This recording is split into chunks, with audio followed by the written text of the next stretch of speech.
welcome to the Crack a Can Talk Show. Today we are joined by Scottish rockers Anchor Lane. Their new album, Call This a Reality, is out in January, and we've brought the boys on the show today to talk to us about that new album. How you all doing? Good, mate. Yourself? Yeah, well, thank you. I cannot complain. Happy to have you here, man. I've been a fan for what feels like a long time now. So to actually get to sit down and talk to you is great, man. So thank you very much for taking the time. No, thank you for having us. Brilliant to be here. Just crack a can. There you go. Let's all get a can fucking cracked. Oh yes. Oh no! Excellent, man. That happened to me as well. That's all right. Then. It's all right. The 8th episode. I don't know how that's the first time this has happened. I don't know, mate. Here, man, just leave it. This carpet cost me £150. A carpet's got more than just beer stains on it. That's just another episode in your mania today. I did that. Mm-hmm. No, before we get into all things Anchor Lane, what are you drinking today? A Strongbow Dark Fruits, very manly. I'm on the Carlsberg Pilsner because we've got too much of it in the studio. Well, I'm repping a good Scottish company, good Brewdog, Lost. That might be backwards on the camera, but Lost Lager. Lost Lager, good. That's my favourite one as well. Yeah, I think I actually agree. I remember drinking that once, and the guy I was sharing it with turned around to me, was like, "Do you know if this tastes like beans on toast?" And beans on toast? The most out there alcohol thing I've ever heard is it doesn't. I don't know. I think it might have synesthesia or something, because there's no way you just beans on fucking toast is a council dinner at best. Jeez, I mean, who doesn't fuck with beans on toast? But I think I want it in liquid form. Yeah, I mean, that'd be a funny one. Do you think it tastes like beans on toast? No, no, not at all. That's making me a wee bit sick, to be honest. I don't want mine anymore. But as I was saying at the start of the show, obviously you've got Call This a Reality coming out. We've heard Stutter so far, which, not trying to suck up to you or anything, in my opinion, I think it's the best thing from you that I've heard so far. Thank you so much, mate. Is that, would you say Stutter's a good representation of what the new album sounds like, or is it more of a kind of bridge from Casino to this new one? Good question. No, I would definitely say that like Stutter is definitely that's what we're going for, is it's blending, rock and metal with pop. You're creating that, it's a rock band, like we're still a rock band that, I'm sat here with a red mohawk, Lauren's got long hair. Looks normal. Graham looks like your next door neighbour. But it's creating that sort of, it's pop songs written by a rock band. That's what we want to do. We want to create that, dancey feel, get people moving. Like, rock music's supposed to be fun. It's not supposed to be this thing that's like pigeonholed into one wee corner. And I feel like a lot of rock bands pigeonhole themselves, and that's what we tried not to do with ourselves. And it was like, oh, well, we do this. Well, no, we don't. We do whatever we want to do. We're Anchor Lane. We're a young band. We're still to kind of establish what Anchor Lane truly is. But this is definitely, like, this would, I think, had COVID not happened, this album would it's probably more like an album 3 in terms of like how far away it is from the first album. Yeah. But yeah, certainly like Stutter is that's what we're going for, is this modern dancey, adding electronics on top of heavy rock guitar sounds, and then catchy lyrics, catchy hooks. It's funny you say that, because it is, I don't want to say poppy because I might give people the wrong idea, but the riff is big as well, man. Like, it's a proper headbanger riff as well. So that's Lauren's influences. The riff master over here. The man with the long hair that can headbang. He shows it. Yeah. But that was actually a kind of question I had for you, Lawrence, because obviously when Casino came out to now, you've obviously moved to a 3-piece. I assume the 3-piece is staying, based on all your promos and stuff. How are you kind of finding writing as a 3-piece compared to what you were doing on Casino? On you go. Piece of very easy. Okay.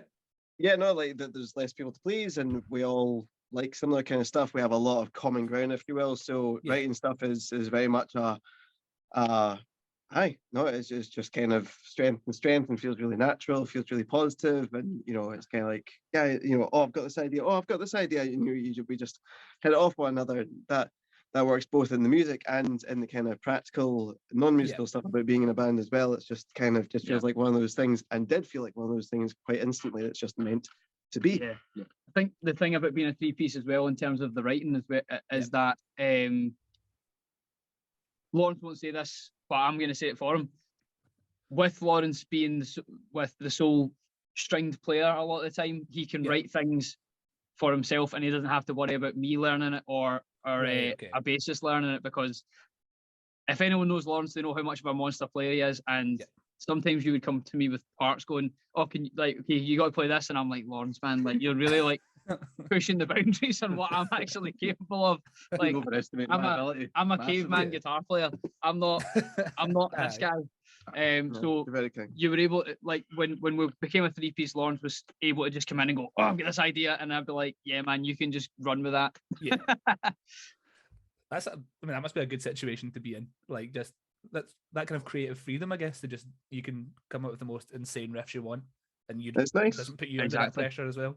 Yeah, I mean, might throw you under the bus, try to write drums for it, but no, I mean, I love it. I grew up on prog and the like, so the more interesting Lawrence's stuff gets, the kind of better it is for me. And the cool thing is, of not having a bass player, is I've got to act as kind of the rhythm section on my own to an extent. I don't want to say on my own completely, because obviously the boys still have to fill a bit of that void as well.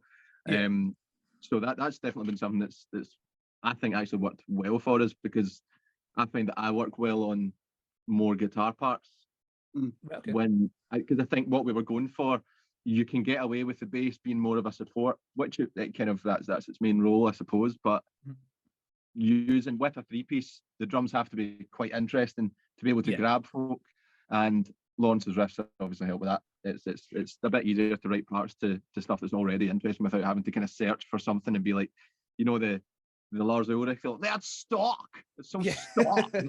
It's nothing stock. It's easy to write parts for. So yeah. Oh, brilliant, man.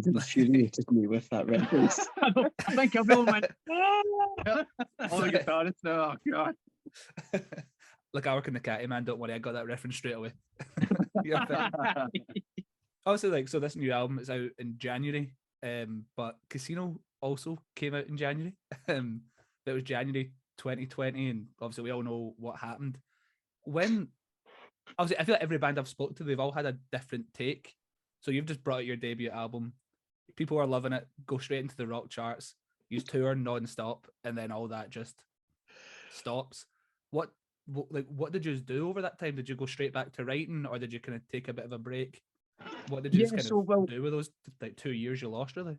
Yeah, I mean, it was pretty mental, man, because when it all kind of came about, obviously, you know, you'll remember yourself, Ross, and like anyone who's kind of listening, like, you know, it was sort of like, oh, they might close down the country, and we're all sat like, listen, we had this with bird flu and swine flu and blah, blah, blah.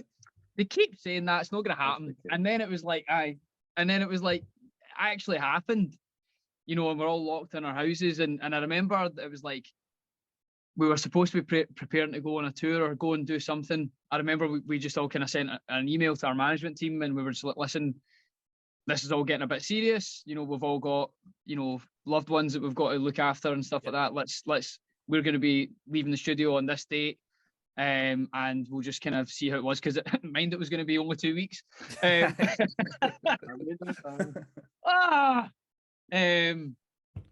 But the thing that we did say is we were just like, listen, let's stay in touch. Let's figure out ways that we can keep the content running, keep our fans, you know, because everyone's stuck in the house and everyone's bored. And it was like, right, well, what can we do to make the most of the time? I just started running and doing press ups all the time. That was my thing. I was just being solid with it. I just lay in my bed and eat crisps all day. I know. It was that whole thing where it was like everyone either started like eating and drinking lots, or they started exercising. Absolutely. Some people made podcasts that revolve around drinking. I get it. Yeah. But it was one of those ones where we just kind of kept ourselves in touch with each other, and you know, we tried our hand at like doing a podcast and stuff like that, but just none of it was really feeling right with what we were doing. We did some like online like festivals, and we had to like put together a set and stuff like that, which was like the most time consuming thing I think I've ever done. But at the same time, we also had tons of time. At the same time, we also had tons of time. That's a terrible sentence. We had loads of time to. That's a good singer. I know, terrible. No, the lines I can't even remember my lyrics half the time anyway. That's not true. Very true.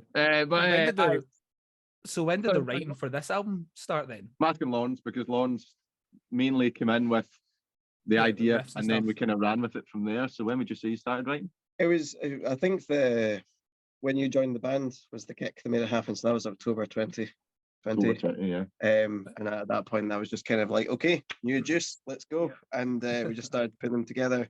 And basically the way that was kind of different this time around was that we all we did like everything in the room together. Like everything, to the point where it was kind of like, wow, how did we do that? We were in here till like 3 a.m. sometimes. Yeah. During Casino, which was just. I think in retrospect, it's very fair to say it was unnecessarily torturous. Right, okay. So this time it was kind of like, I don't know, I had a lot of ideas and you really hit your stride with it and you were just coming in with stuff and you Lawrence was really just kind of tapping a vein that was just coming out with just great stuff all the time. Oh, thank you. But I don't know, I had a lot of things to say and I always have a lot of guitars to play. So that just kind of came together, and then bringing the ideas or sending them over with the lyrics and say, what do you think of this? And if it worked, we put it together. And sometimes it was a matter of just jamming it for a few days, and then it was pretty much good to go in the studio. And sometimes they're like completely transformed. They're like there's 1 or 2 sections of 6 remaining, and it's completely.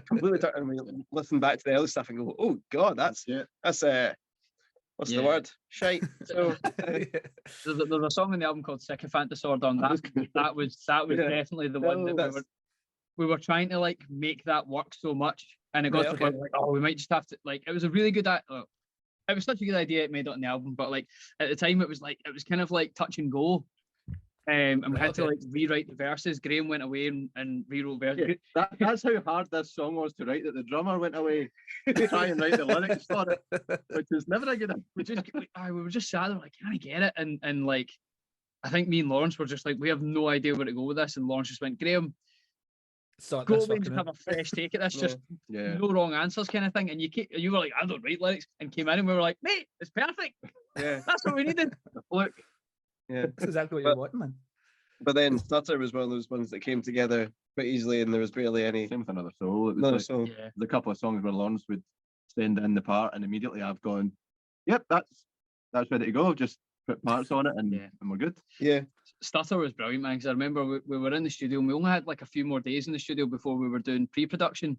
Yeah, and Lawrence like, lads, I've got one more in me. Like I've got one more. I've got one more tomorrow. I'll bring it in. Like.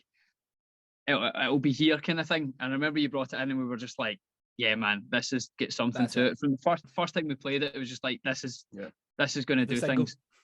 Yeah. It was 8 days before we went into the studio with Bruce. That was because basically what we were doing is we were in here 3 days a week doing about 10-hour days, and honestly it was quite a long. It didn't feel like a long day because we played music all day. It wasn't like it was brutal or anything. No, it's not like we got a real job. So and then like every night, whether I was doing that or I was teaching, I would be writing after hours, so 10 o'clock, get some food, and then I'm like, okay, I'm going to write until about 3 a.m. And that's kind of how Stutter came about. And we had about 3 practices of it, and they were like, yeah, it's good. It's good to go. As I said, man, I still think it's the best thing I've heard you do. Obviously, I've not heard the new album yet, so I'll revisit that hot take when I hear the full thing, but I can see why it was a single. Like, it's so immediate. Thank you. I've been playing on my radio show for weeks, and it always gets a good reception. I appreciate it, man. Thank you, man. That's really nice of you. Well, I've heard some of your stuff before, Lawrence, and there's a Devin Townsend quote that I've always think about people who are like kind of main songwriters in bands, where he's like, he could write a pop song, and just as he gets to that like 90th%, his brain just starts going mental and he has to throw in all this weird shit. I remember you writing a song which was basically just cat meows for almost all of it. I knew it was coming. Here comes the cat. So how do you take talking about that part of your writing to a more quote unquote serious rock band? Obviously, you've got that mad song you were just telling me about. Do you have to try and rein yourself in, or are the guys kind of happy with you just taking your fucking mental ideas and running with it? Well, the thing is, I think I filter it to the point where like I know what's not going to work for everyone else. Like it is very much, even when Matthew was in the band, it's very much about considering the taste and anticipating the wants of the other people in the band. Otherwise, it probably would be a bit more meowy. But I know that doesn't really work here. So there's no point, and it kind of. I ain't meowing, mate. No, that's not happening. I know. I'm a dog person. So, you just kind of write what you know will be applicable in your musical situation. Yeah. And I guess that was probably the hardest thing, is that you have to write to what's going on. But more than that, what's hard is writing serious. Like writing serious is quite hard because you can meow when kind of nothing really matters about that. But like to actually be serious and be like, this really hurts, or this is something that I went through, is actually vulnerable in a different kind of way. Whereas the meowing stuff, as fun as it is, it's kind of just fun, and it doesn't hit the same way, which is why I kind of tried that and then moved on from it and craved to make serious music, because serious music has more of a, we'll put it this way, if you're in a touring band, you're going to be playing it a lot. Yeah. And meowing has a limit that way. You've got to channel it right as well. We did say to Lawrence, me and Connor said to Lawrence, don't put yourself in any shackles. Like don't deliberately tell yourself to hold back. This was more when we were the three-piece, because the three of us just hit a stride. And we said to Lawrence, don't worry about, writing stuff to please us. Don't worry about not putting mad stuff in, because in our collective opinion, I would say, if I can speak for the boys, is that the thing that makes bands stand out and the best bands stand out is usually having that one unique thing. You can't always put your finger on it. Yeah. And Lawrence has that when he's writing stuff, is that he will come up with stuff that people will think is weird and that people might not like initially. But if you can channel it properly and you can put it into the right context and the right setting, you can make something really unique and really great that people just resonate with. And it's that you can't put your finger on it. Guys like Dave Grohl, he's got it. There's many people that have that thing that's just a bit weird, but just weird enough that many people can get on board with it. It's the whole you don't need to reinvent the wheel, you just need to put your own spin on it. Lovely. Like rock music has been rock music for a long time, and there is innovation in it, but it's still it's a style. It's a style, and in a style there is you see the same things pop up, but it is about just having that wee, if it's 90% someone else's idea, but then you've got that wee 10% that makes it you, that makes it Anchor Lane, or it makes it Foo Fighters, or it makes it Royal Blood, or whoever it is. That's what differentiates the bands who break above the surface and start to get recognised, and the bands who don't, is just having that wee extra something that's different, that people also connect with and can kind of create a sort of bond with. What we're saying is you should become like Dave Grohl, no pressure. Aye, hurry up. To be honest, I'm probably going the more Devin Townsend. I do have to make a point though, Ross. You are the first person that we've done an interview with that has brought up Lawrence's cat song. Yes. Here we go. And thank you.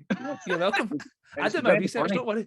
I kind of forgot about it. Like I forget. I always don't think about it on a daily basis, and then I think, oh yeah, the burdenless life of a cat. Yeah, fantastic. That's what it was. I couldn't remember what it was called. I just called it the cat song. Yeah, I suppose most people did that. Yeah, no, I had people like coming into my work at the time, and just I wouldn't hear "Hi, Lawrence." I would hear. Absolutely brilliant, man.